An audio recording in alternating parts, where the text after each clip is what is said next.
we're very happy.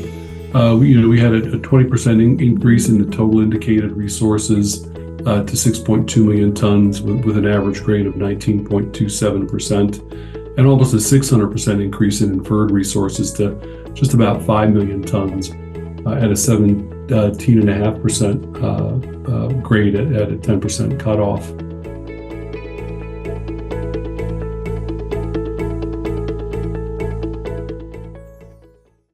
Welcome to those tuning in to the Assay TV, where today I'm delighted to be joined by Brian Savage, the CEO and Director of Electric Metals. Welcome, Brian. Great to have you. Thank you, Katie. It's a pleasure to be here. So I guess a great starting point would be your new appointment as CEO. Congratulations, by the way. Can you just give us some background and expertise as to what you bring to the company? Sure. I've spent the last 5 years really focused in the manganese markets. From the ore all the way through the development of high purity manganese products, as well as ferromanganese, silica manganese, and the others. From the perspective of electric metals, I've got relationships with various trading companies. I've got some relationships with some of the auto manufacturers. And have a very good understanding of who our peer group is and what they're doing. And so when it comes to our strategy, we are the highest grade manganese deposit in North America, with the intention of producing high purity manganese sulfate monohydrate for the electric vehicle battery market. So it's really the last 5 years of my deep dive into the manganese markets that helps out the strategy for the company. Right, so moving on to your recent news flow, obviously you've had quite a big release there with the expansion of the mineral resource estimate for your Emily project. Can you go into some of the numbers for us? Sure, yeah, we're very happy. We had a 20% increase in the total indicated resources to 6.2 million tons with an average grade of 19.27%. And almost a 600% increase in inferred resources to just about 5 million tons at a 17.5% grade at a 10% cutoff. So if we drop that down even to a 5% cutoff, that pushes us almost into 21 million tons with an average grade of around 12% manganese. If we get back to our discussion about the size of mine that we're looking to put in, a 200,000 to 500,000 ton a year mine, at our 10% cutoff, we're looking at a 20-year mine life to start, with potential that it could exceed 50-year mine life. So we're very happy about this. The other part that one of my colleagues likes to say is that we've got the Pirates map to this deposit. U.S. Steel back in 1959 developed an open pit mine plan for the deposit that they actually never executed. And so from the standpoint of knowing where the main resources and reserves could be, we have a very good idea of that. And so as we move on to the next phase in the program, we'll be looking to accelerate the development of the mineable reserves so that we can get to a mine plan just as soon as we possibly can.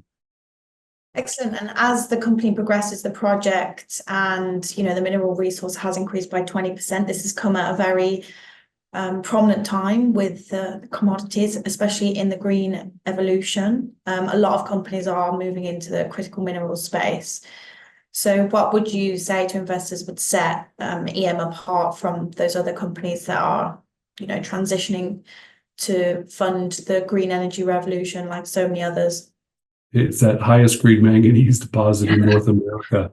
The electric vehicle sector is really looking to diversify supply chain risk away from China.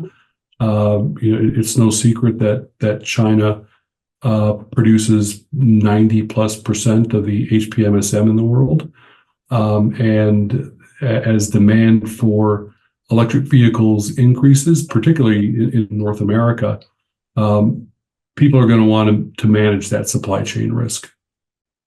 And can we look a little bit more into how you plan to capitalize on that skyrocketing demand for metals, as particularly in electrification? Oh, you bet. So we want to accelerate the development of the mine, as well as accelerating the development of the HPMSM plant. The forecasts for HPMSM, if we're looking out 3 to 5 years, that's perfect timing for getting the mine and the plant put into production. So we'll be timing that market pretty well. And moving on to the logistics of getting a mine up and running, as we know, it's quite a challenge for all mining companies nowadays. What is the regulatory environment like in Minnesota? Do you see many obstacles? Are there many challenges? Well, Minnesota could be a leader in our electric future.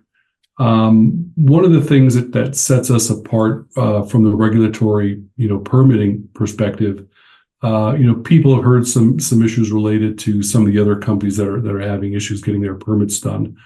And really the big difference is when we say manganese, that's all we say. And the other companies, they say nickel, or they put sulfide on the end of that. And it's that sulfide that creates anxiety, particularly in Minnesota where it's the land of lakes. And so that's the real issue where they have problems getting their permits done. It's that sulfide portion. We don't have that issue.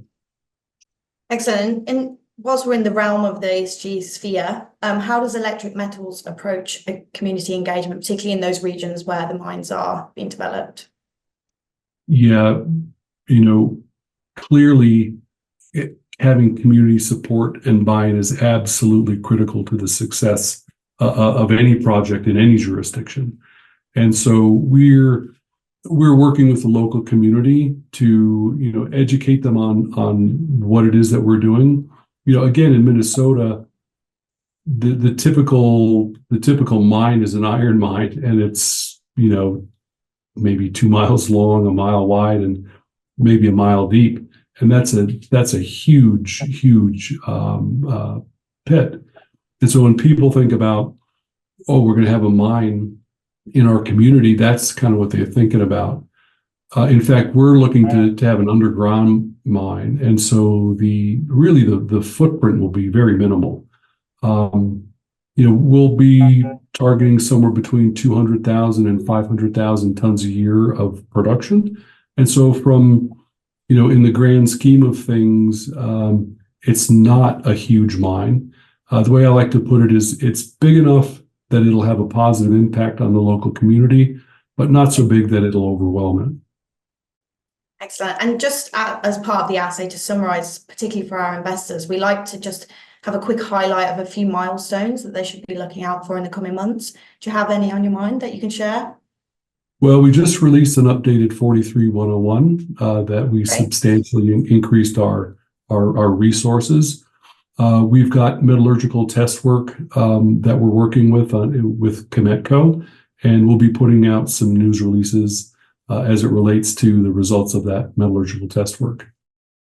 Excellent. Well, it certainly sounds like there is a lot in the pipeline for Electric Metals, and thank you so much for spending some time with us today, Brian.